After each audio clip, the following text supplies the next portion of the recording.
What if your fantasies, your daydreams, even your strange obsessions, weren't distractions but messages?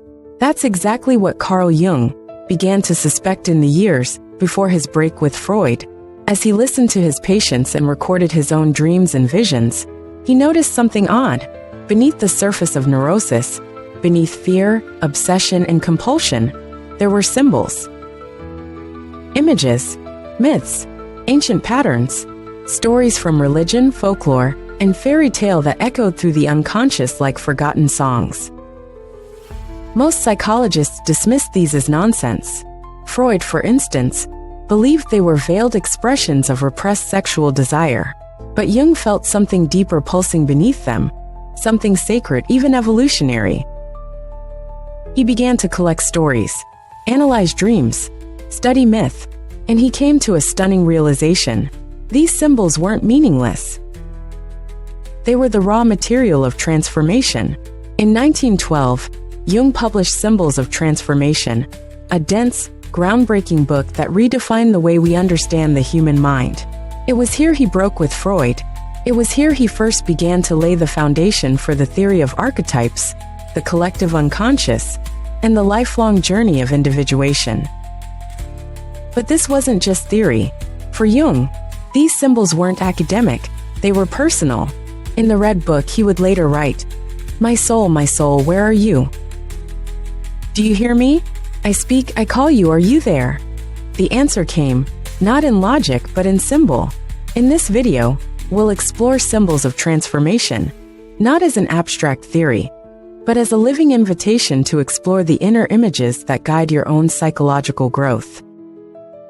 We'll look at how libido, fantasy, myth, and archetype all serve as stages in a deep process of inner evolution. You'll learn why transformation doesn't begin with willpower or thought, but with symbol, with story, with the parts of your psyche that speak a language your ego doesn't fully understand. Because Jung believed, before you can become who you are meant to be, you must first understand the symbols trying to shape you. At the time Jung wrote Symbols of Transformation, psychology was still in its infancy.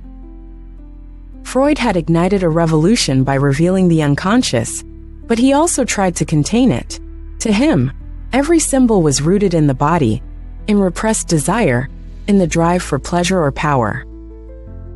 Myth and dream were just coded sexual language. Jung wasn't so sure. As he studied the dreams and fantasies of his patients, and his own, he began to notice something that couldn't be explained through Freud's lens. The same motifs kept appearing: heroes, divine children, serpents, sacrificial rituals, resurrections. These weren't random. They weren't reducible to childhood trauma. They were myths, and they were alive. So Jung asked a bold question. What if the psyche doesn't just repeat the past? What if it points toward transformation? That question became the core of Symbols of Transformation, a book so radical that Freud considered it a betrayal. Jung began by examining a case study of a young woman who was experiencing obsessive thoughts and fantasies. Instead of pathologizing her inner world, Jung traced the symbolic structure of her fantasies and compared them with myths from around the world. The hero's journey, the descent into the underworld, the sacrifice of the self. He concluded that her fantasies weren't meaningless. They were psychic attempts at growth. Her unconscious was using story, symbol, and archetype to guide her toward transformation. This was a dramatic departure from Freud. Jung wasn't reducing the libido to sexual energy. Instead, he redefined it as psychic energy, a kind of inner life force that could take many forms: erotic, creative, spiritual, or mythological. In the early sections of the book, Jung explores how libido expresses itself through symbolic images.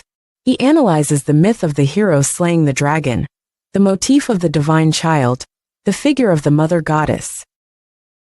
He shows how these stories live in all of us, not as literal memories, but as psychological blueprints. Jung believed that these images help us evolve. For example, the slaying of the dragon is not about killing monsters out there. It's about confronting the internal forces that block growth: fear, inertia, dependency. The hero is your inner self trying to break free. He called this symbolic process transformation, a kind of psychic alchemy, where raw experience is metabolized into new consciousness. And this, Jung argued, is what the unconscious is constantly trying to do: transform you. But the ego resists. It fears change. It fears chaos. So instead of engaging with symbols, most people repress them. They dismiss their dreams, ignore their fantasies, laugh off their obsessions. The problem is that doesn't dissolve the energy, it traps it. And trapped energy becomes symptoms.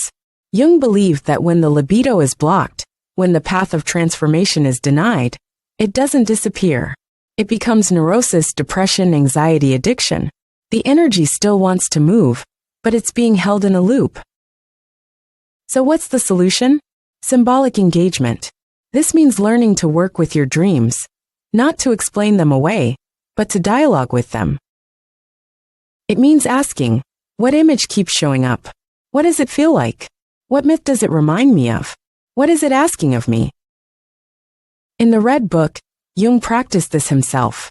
He entered waking visions and allowed symbolic images to speak. He didn't interpret them right away. He experienced them. He let them transform him. He wrote, "Images are life. The soul speaks in images." This is why Symbols of Transformation is such a crucial book. It's not just a theory of the unconscious, but a call to imagination. Jung invites us to see our psychological symptoms not as errors, but as signals, symbols trying to initiate us into deeper awareness. Later in the book, Jung compares religious symbols across traditions. He shows how resurrection myths, virgin births, and sacred sacrifices are all different expressions of the same inner process: death and rebirth of the ego. He calls this the myth of the self, the journey each person must undergo to individuate. In modern life, we no longer live inside myths. We're told stories are for children. But Jung saw that myth never leaves us, it simply moves inward.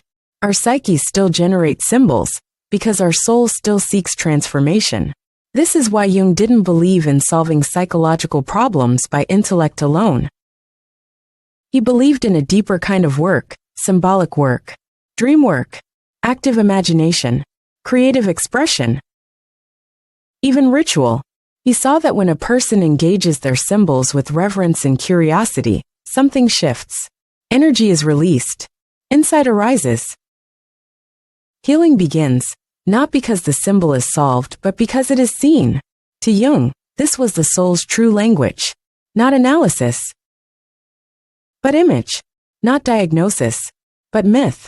And the task of each human being, he believed, was to listen for the symbols and follow them. Carl Jung didn't write Symbols of Transformation to impress scholars. He wrote it because he was changing, because something in his soul was waking up, and it demanded a new language. That language was symbol. Through this book, Jung reframed the entire foundation of psychology. He taught us that the psyche doesn't just speak in logic or fact. It speaks in image, myth, and fantasy. And that those fantasies we dismiss, those dreams we ignore, may be the most important messages we ever receive. You don't have to believe in gods or goddesses to work with symbols. You only have to believe that there is more to you than you understand. That something deep within you is trying to evolve, and that it speaks in metaphor. That dream you keep having, that story you're obsessed with, that recurring fantasy you're afraid to say out loud, it may not be meaningless. It may be the unconscious inviting you to transform. Jung's genius was to show us that transformation doesn't begin with willpower. It begins when we listen, when we stop fighting the images and start walking with them. So here's the question: what symbols are showing up in your life? What stories keep circling you? And what might happen if, instead of pushing them away, you welcome them in? Because healing doesn't come from rejecting the strange parts of the mind. It comes from seeing them, feeling them, letting them speak. Jung once said, "The symbols of the self arise in the depths of the body, and they express its materiality as much as the mind's spirituality." So maybe your psyche is already trying to guide you, not with instructions, but with a symbol, not with certainty, but with a story. Are you willing to follow it? Because if you are, transformation has already begun.